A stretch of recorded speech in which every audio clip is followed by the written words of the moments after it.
I first met Scott Hamilton several years ago when some mutual friends introduced us. And it was there over a cup of coffee that I heard the story of an Olympic champion, a four-time world champion, about a man who was known for doing a backflip while on ice skates. I also heard a fabulous story about life and about how you deal with life when sometimes it brings you something that you really don't want. And what I learned from Scott is no matter what is in front of you, you have the choice to deal with it positively, to lean into it. This is what the gospel of yes is about. The ability to find God's yes for you no matter what the circumstances. And Scott Hamilton is a great teacher of that lesson. Here's Scott. Well, Scott, welcome. Thanks for giving us a few minutes out of your day. That's great. To welcome you to my office and to this interview. Mm-hmm. What an incredible and interesting journey you've had. I feel like we can start from where we are now and go back. How much time you got? We can start. We can start.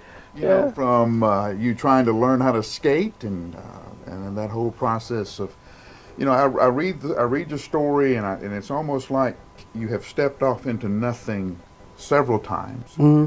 And there's been something come under you to catch you. You're almost like that cartoon character who walks across the building site and there's always a steel beam coming up out here to do that. I haven't thought about it that way, but that kind of covers it. It's amazing how, you know, I've been knocked down a bunch of times and each time it just seems like there's someone, something, some moment that sort of brings me back, and it's been kind of like a extreme roller coaster, you know, where the highs have been as high as they can go and the lows have been almost as low as they can go. But it's amazing how, you know, I learned kind of halfway through my adolescence to sort of participate in it, and it was a couple of big decisions that just sort of, and it speaks to your yes thing, but that sort of allowed me to be able to withstand a few of the other knockdowns and bumps in the road.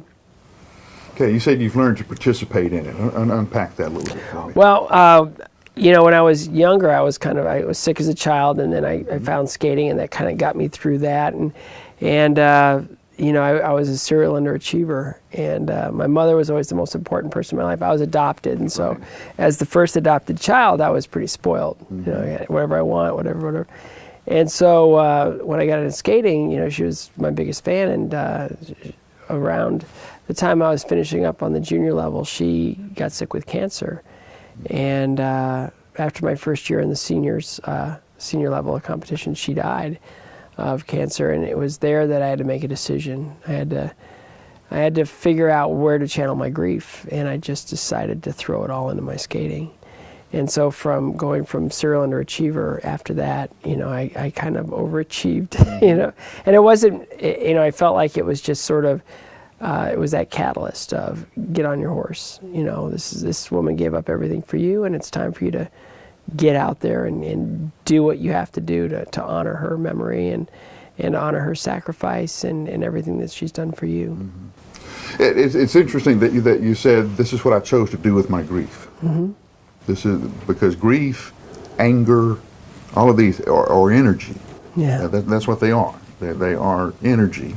And we have the ability to choose how we invest that energy. We can allow it to go negative, or in your case, you chose to go positive with it.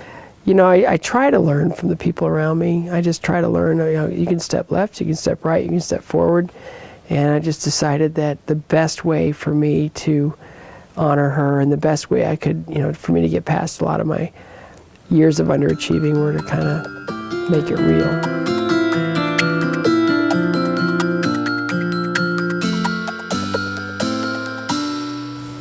Okay, so you're on top of the world, and then you get a doctor's report. Yes. Well, after the Olympics in '84, I turned pro because I was broke and living in a friend's basement. That kind of ran, you know, they were kind of ready to get me out the door. And so I went into Ice Capades for a couple years and learned a lot, and then they let me go because I wasn't a female, and they only wanted to present female stars, the new owner coming in. Mm-hmm. And so I started a tour called Stars on Ice, and soon after Ice Capades went out of business, I say that because I'm passive aggressive, a lot of those skaters came to us, and it was in year 11 that 50 cities into a 60-city tour, I couldn't stand up straight anymore. And I went into an emergency room in Peoria just to get something just to take the pain in my abdomen away. And they said, well, there's a mass, and it's either benign, malignant, or something else. But if it were, and this was the doctor said in his own words, if it were me, I'd take care of this thing right away. And it was there that he was, as kindly and as softly as he possibly could, he was diagnosing me with cancer. And when I did the math immediately, so I remember what my mother went through with her chemotherapy and surgeries and everything else, the fear was extraordinary. But it was soon replaced with the opposite of all the initial emotions of the fear, anxiety, and feeling like I was going to suffer and diminish and all those things. It was kind of like I became powerful. And I realized that this is my battle. This was my next big thing was going to be ridding myself of this cancer and getting back to my life. And it was funny how my mother showed up again. She was there. The way that she handled her cancer was extraordinary. Mm-hmm. She would always find humor in everything. She would be the one that says, "Oh, I finally found a way to lose weight. This chemotherapy stuff is great." And I was like, "Really?" And her hair fell out, so she got a wig, and she goes, "This is so much easier."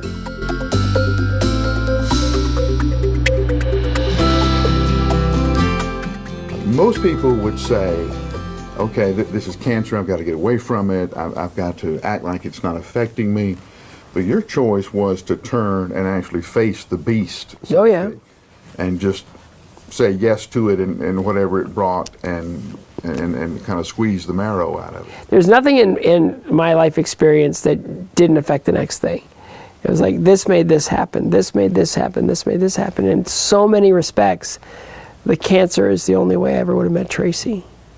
Well, there's your love story. Yeah, in a way, yeah. But it was like that. I realized that I was living a life that I was struggling with, mm-hmm. And it was just, it wasn't right, and I needed to change it. Something was broken, damaged, kind of off where I needed to be, and I kind of kept hearing that whispered in my ear, is like, you need to make a change, you need to get out of here. So I moved to the only place in the United States where I could be completely isolated and alone, and that was Los Angeles, California.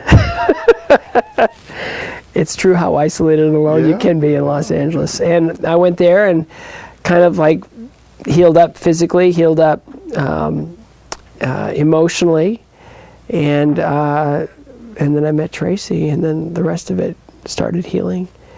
My journey, my faith just has spiked since I've been with Tracy. When you meet somebody like her and you realize that, she's kind of interested in you, mm-hmm. and the faith component is that's a deal breaker.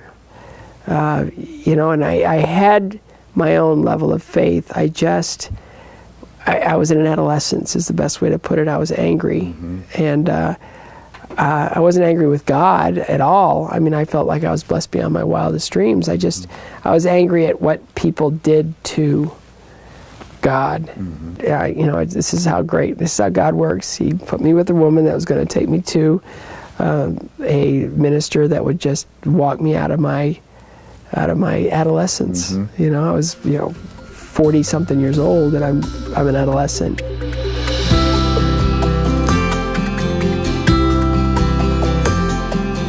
Aiden was born, and we realized that life had changed in a great way, in a spectacular way, and then a second child was definitely something that we desired. But it was when Aiden was 14 months old that I knew something was wrong again, and I didn't know what it was. And so I went back to the Cleveland Clinic, and they found a pituitary brain tumor.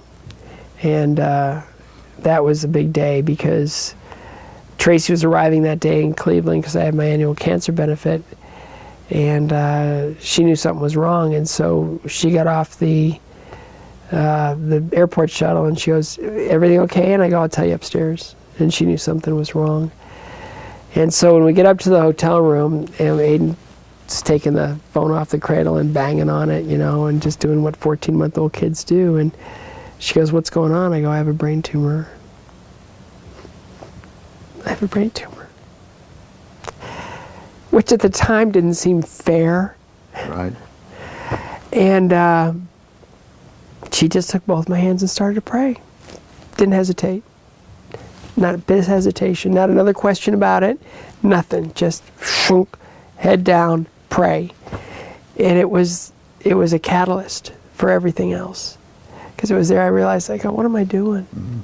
This is where it goes. This is where everything goes. The good, the bad, the ugly. Mm-hmm. Everything goes to Him. And after that prayer, we spent the next week trying to figure out what the brain tumor was. And at the end of the day, it turns out that I was born with it. It's the reason I'm not your height. It's what my childhood illness was probably based on but they didn't have the technology to find a brain tumor. And for whatever reason, during those years that I was on the ice, it didn't do its mischief at all. And then once I retired to kind of be with the family, it said, okay, I'm back. And again, it's all kind of perspective, because I could look at that brain tumor as being a horrible thing. It made me undersized. It made me underdeveloped. I was picked on in school. I mean, it was just, I could look at all the negative things, or I can look at it that it made everything possible. Including the famous backflip on it. Everything, yeah. If I would have been 6, 7 inches taller, who would I be? I wouldn't be a skater. Yeah. I would have been a bad skater if I would have been a skater. But it's all perspective, and I realize more and more that it's not so much what the issue is; it's how you deal with it or how you look at it. That why me thing that kicks in all the time. That's human nature. That's going to happen. It's like, oh man, enough. Mm-hmm. When the brain tumor came back in 2010, and the surgery didn't go well, and then the 9 more surgeries, it was like, oh, why? What is this? And it's all good. Mm-hmm. At the end of the day, you walk away from it and you go, wow, I learned a lot. Mm-hmm. I learned more about myself. I learned more about, what I can take.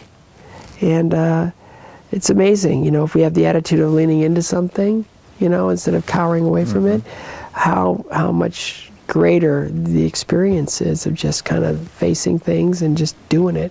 Like I tell my kids, all the time, it's like, you're going to mess up, and there's going to be consequences. If you own it, consequences not so bad. Yeah. If you hide from it, or run away from it, or lie about it, consequences are going to be really bad. So I think that's why confession is such a big deal. Oh yeah, that's what I tell the church. Confession is not a time to beat yourself up, but it is a time to own it. Yeah, that's it.